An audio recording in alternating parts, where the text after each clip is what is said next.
I couldn't wait to move up here to New York and be around un, unarguably the baddest cats in the world in jazz and classical, the studio music scene, composers, arrangers. And I went to Juilliard and I studied with Homer Minch. And Homer, of course, the pedagogue of the classical world. He taught Shawnette Moffett, Bob Cranshaw, so many great musicians, great bassists. And he was always very, very sweet with me in particular, because once I moved to New York, I started working rather quickly. Bobby Watson asked me to join his band. I'd been in New York for maybe 2 weeks, and Bobby came and literally pulled me out of school one day and said, we working at Birdland this weekend with James Williams and Victor Lewis. And I thought, oh man, no warm-up gig, no minor league game, I got called right to the bigs. And I started working around town a lot, and needless to say, my schoolwork suffered because I'd be, playing at the Village Gate or Bradley's or the Angry Squire or Augie's, which is now Smoke, till 3 or 4 o'clock in the morning, and I had to be at orchestra rehearsal at 8. And so, very tough. Otto Werner Mueller, one of the meanest men on earth. Great, but he was mean. I remember one time being at rehearsal and I nodded out. We were sitting there, we had like a 64-bar rest or something like that. Excuse me, Mr. McBride. I was like, oh no. So, I would always not have enough time to practice what I was supposed to practice for my lesson with Homer. But for some reason, I always felt this sense that, he was always empathetic with me. I would get to the lesson and the first 20 minutes would be, yeah, so who you gig with last night, and then we would get to the lesson, and this is how I knew Homer Minch was a true genius and was a master of the bass, and I don't say that lightly. Homer was very precise about, it was hard to read his exercises because there was always so much extra writing on it. You would have the music, and then he would put Roman numerals for which string you were supposed to play each note on, and then a regular number for which finger you're supposed to use. So I would look at it and analyze it and think, okay. And I would sometimes think, well, it feels better if I do this. So, but of course, Homer Minch knows what he's doing, so I'm going to follow his charts. So once I gained his confidence a little bit, I remember one time I'm playing at a lesson, and he wasn't looking. He was just sitting there literally, just like this, listening to me. And God, this man was heavy. I played a passage, and he stopped me, said, stop. I said, what? I said, that's not what I wrote on the paper. And I went, damn, he's not even looking. And he knew that I didn't play the correct fingerings. I mean, the notes were right. The notes were in tune, at least I thought. But he stopped me right where I decided to play my own fingering. So Homer, rest his soul, he died at 92, I believe he was. He passed away like 5 years ago. Great man. I don't feel I have a strong enough grasp on the art of songwriting to be able to elucidate a Chick Corea or Pat Metheny or Wayne Shorter. Obviously, I'm a novice at it.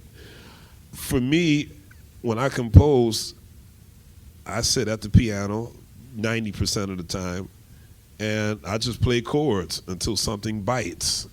I just mess around and play melodies, and then finally I'll just kind of accidentally stumble upon something and go, "Ooh, I like that. What is that?" So like I said, to me it's like fishing. You're just sitting there, just waiting for something to bite, and then you feel it. You like, reel it in. So same. That's how I feel with songwriting. I think if I could develop the discipline to do that, to fish every day, I wouldn't have as much mental anguish. Barry Green, great bassist, wrote this book called The Mastery of Music. And in it, he talks about these mental blocks that we put up when we write. And I'm the most guiltiest of that because, I'm sitting there going, well, I want to write something that's hip. I've already put up one wall.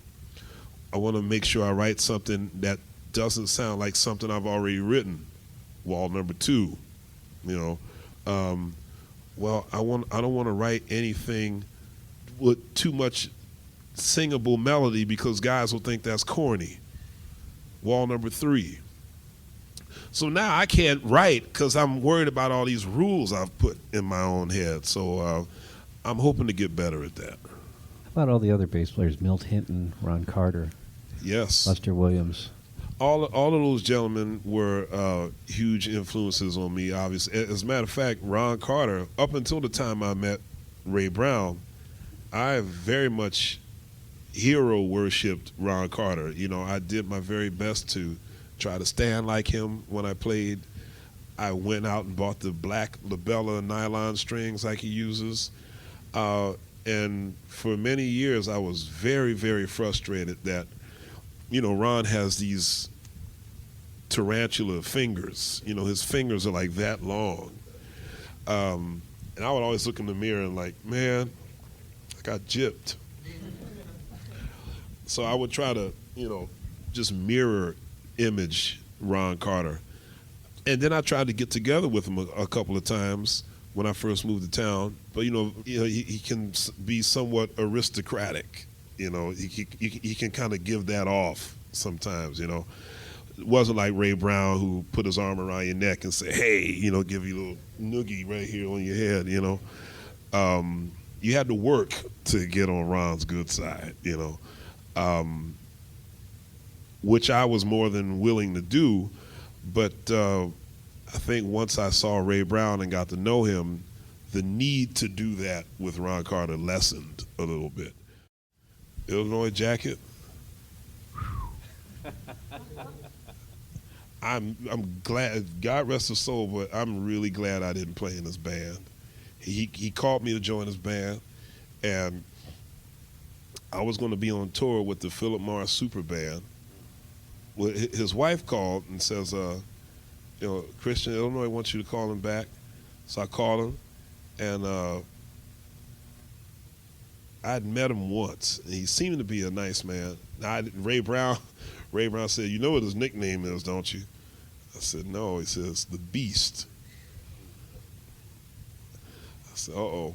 So I called him back. His wife answered the phone. Said, hi, Mrs. Jack, it's Christian McBride returning your call. Oh, hold on, I'll go get Illinois. So he gets on the phone, and his first words were, boy, what you want? I said, I'm returning your call. You called me earlier. Well, look, I got some gigs from October 2nd to October 25th. Can you make them? I said, well, sir, I'm very honored for the call, but I'm actually going to be on tour with the Philip Morris Super Band, and we leave on September 20th, and we're out till end of November. Oh, you doing that, huh? I said, yes, sir. Yeah, Major Holly did that tour and came home and died.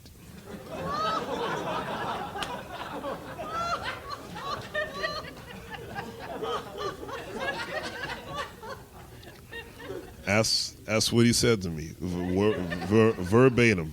I said, well, let's hope that doesn't happen here.